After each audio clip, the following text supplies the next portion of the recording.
আসসালামু আলাইকুম প্রিয় শিক্ষার্থী, আশা করি আপনারা সকলে আল্লাহ তাআলার অসীম রহমতে ভালো আছেন। আলহামদুলিল্লাহ, আমিও ভালো আছি। আজকে আলোচনা করব বাংলাদেশ উন্মুক্ত বিশ্ববিদ্যালয়ের এসএসসি প্রোগ্রামের গণিতের কিছু গুরুত্বপূর্ণ বিষয় নিয়ে, যেগুলো থেকে বিগত সালে পরীক্ষায় প্রশ্ন এসেছে। আশা করা যাচ্ছে এবার এই প্রশ্নগুলো আসবে। আপনাদের যাদের বই আছে আপনারা বইটা বের করে নেবেন।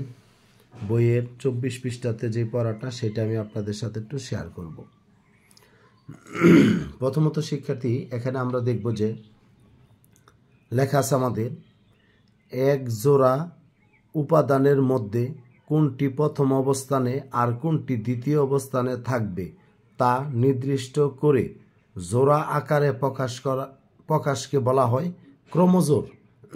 আমরা সবাই খেয়াল করব, এক জোড়া উপাদানের মধ্যে কোনটি প্রথম অবস্থানে আর কোনটি দ্বিতীয় অবস্থানে থাকবে তা নির্দিষ্ট করে জোড়া আকারে প্রকাশকে বলা হয় ক্রমজোড়। শুনতে পাচ্ছেন? এটা গেল। এরপরে যদি কোনো ক্রমজোড়ের প্রথম উপাদান বা পদ এক্স এবং দ্বিতীয় উপাদান বা পদ ওয়াই হয়, তবে ক্রমজোড়টি হবে এক্স কমা ওয়াই। আমি এখানে একটু লিখে আমি আপনাদেরকে একটু দেখাবো। প্রথমত যেমন ধরেন একটা পদ যদি আমরা নিই, এখানে যে এক্স, একটা পদ হলো এক্স, আর প্রথম পদ নিলাম হলো এক্স, আর দ্বিতীয় পদ নিলাম ধরেন এখানে ওয়াই। এখন এই দুটাকে যদি জোড়া আকারে যদি প্রকাশ করি তাহলে কি হবে? এক্স কমা ওয়াই। তার মানে এইটা হবে একটা ক্রমজোড়। আবার ধরেন প্রথম উপাদান আমি নিলাম হলো এ, দ্বিতীয় উপাদান নিলাম হলো বি। এখন এই দুটাকে যদি জোড়া আকারে প্রকাশ করি তাহলে এ কমা বি, এটাও হবে একটা কি ক্রমজোড়। তার মানে দুটি করে উপাদান নিয়ে যদি জোড়া আকারে যদি প্রকাশ করা হয় তখন তাকে কি বলা হবে? ক্রমজোড় বলা হবে। আমরা এখানে সবাই দেখতে পাচ্ছি যে এই জায়গায় আমাদের লেখা হয়েছে, যদি কোনো ক্রমজোড়ের প্রথম উপাদান বা পদ এক্স এবং দ্বিতীয় উপাদান বা পদ ওয়াই হয়, তবে ক্রমজোড়টি কি হবে? সেটা হবে এক্স কমা ওয়াই। এই বিষয়টা গেল। তারপরে এখন একটা গুরুত্বপূর্ণ তথ্য আমি আপনাদেরকে দিব এখানে। যেমন ধরেন যদি লেখা থাকে এক্স কমা ওয়াই সমান, যদি লেখা থাকে এ কমা বি, কি বলছি কথাটি, যে এক্স কমা ওয়াই সমান এ কমা বি, এরকম যদি লেখা থাকে তাহলে আমরা সবাই বুঝব যে আমাদের প্রথম উপাদান অর্থাৎ এক্স সমান হলো এ আর ওয়াই সমান হলো বি। আপনাদের যে কাজটি থাকবে, প্রথম এক্স সমান, আপনার প্রথমে এক্স আছে, তা এক্স সমান হলো প্রথমে এখানে এ, এক্স সমান হলো এ আর ওয়াই সমান হলো বি। প্রথমে যা থাকবে সেটা সমান হবে প্রথমটা, আর দ্বিতীয় অবস্থানে যা থাকবে সেটা সমান হবে দ্বিতীয়টা। তার মানে আমরা এখানে লিখতে পারবো এক্স সমান এ কমা ওয়াই সমান বি। এই বিষয়গুলো আমাদের একটু খেয়াল করতে হবে। আবার ধরেন যদি এরকমও লেখা থাকে যে এক্স কমা ওয়াই সমান এখানে 3,2, তাহলে আমরা কি লিখবো এখানে? এখানে আমরা লিখব যে এক্স সমান 3 কমা ওয়াই সমান 2।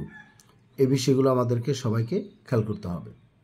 প্রথমে এক্স লেখা আছে, এক্স সমান হবে 3, আর দ্বিতীয় অবস্থানে ওয়াই লেখা আছে, ওয়াই সমান হবে 2। তাহলে এটা গেল আমাদের। তাহলে আমরা সবাই প্রথম থেকে আবার একটু দেখি।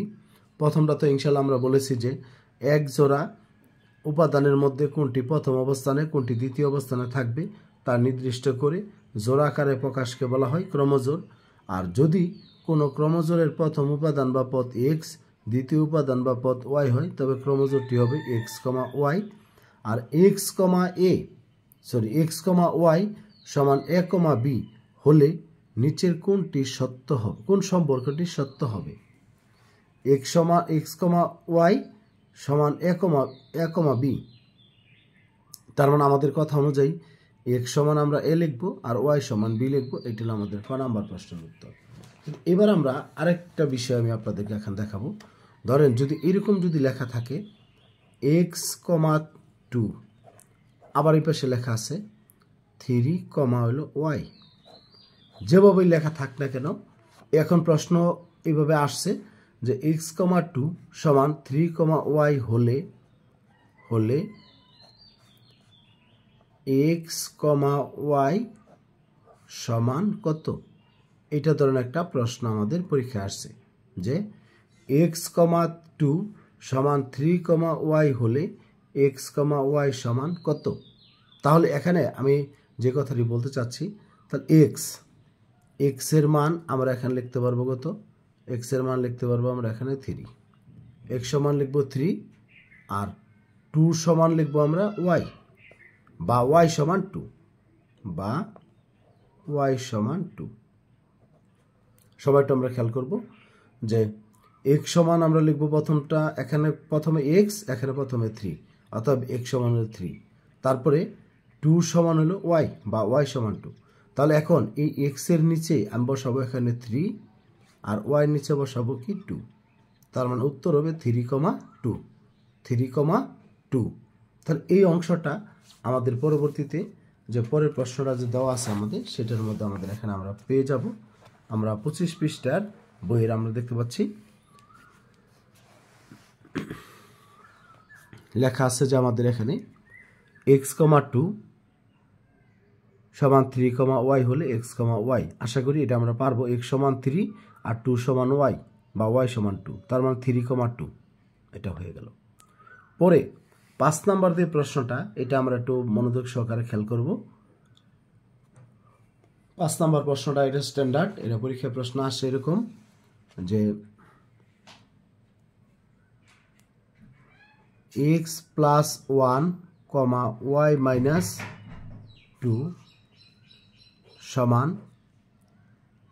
3,5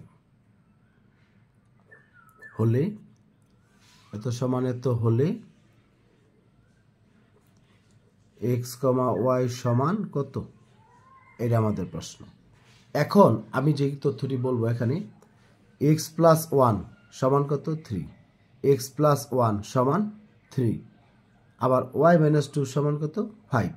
তার মানে এখানে আমরা লিখতে পারবো এক্স প্লাস 1 সমান হলো 3, পরে ওয়াই মাইনাস 2 সমান 5। আমি আপনাদেরকে বলি, আমাদের মনে রাখতে হবে প্রথমে যা থাকবে এটা সমান, প্রথমে কি লেখা আছে, কমার আগে যতটুকুই থাক পুরোটা একটা অংশ, তার মানে এক্স প্লাস 1 সমান হবে 3, আর ওয়াই মাইনাস 2 সমান হবে 5। এবার আমরা এখানে এটাকে যদি সমাধান করি, বা লিখে এক্স লিখলাম, এই পাশে প্লাস 1, এটা ডান পাশে গেলে কি হবে? মাইনাস 1, তার মানে 3 মাইনাস 1 সমান কত? 2। আবার এই পাশে আমাদের ওয়াইয়ের সাথে এখানে মাইনাস আছে, এটা ডান পাশে গেলে প্লাস হবে, তাহলে ওয়াই সমান 5 প্লাস হলো 2 সমান হলো 7। তার মানে আমরা পেয়ে যাচ্ছি এখানে এক্স সমান 2 আর ওয়াই সমান হলো 7। তার মানে এই এক্স এর নিচে আমরা এখানে 2 বসাবো, আর ওয়াই এর নিচে 7 বসাবো, 2,7। এই ছিল বিষয়টা। তবে আশা করি আপনারা যদি একটু মনোযোগ সহকারে এই কাজগুলো করেন, তাহলে আপনারা সবাই উপকৃত হবেন। আর এই ক্লাস করে যদি আপনারা উপকৃত হন, অবশ্যই কমেন্ট সেকশনে একটা কমেন্ট করতে আপনারা ভুলবেন না। যারা নতুন, আমার চ্যানেলটি সাবস্ক্রাইব করে বেল আইকনটি অন করে রাখবেন। ধন্যবাদ সবাইকে। আসসালামু আলাইকুম।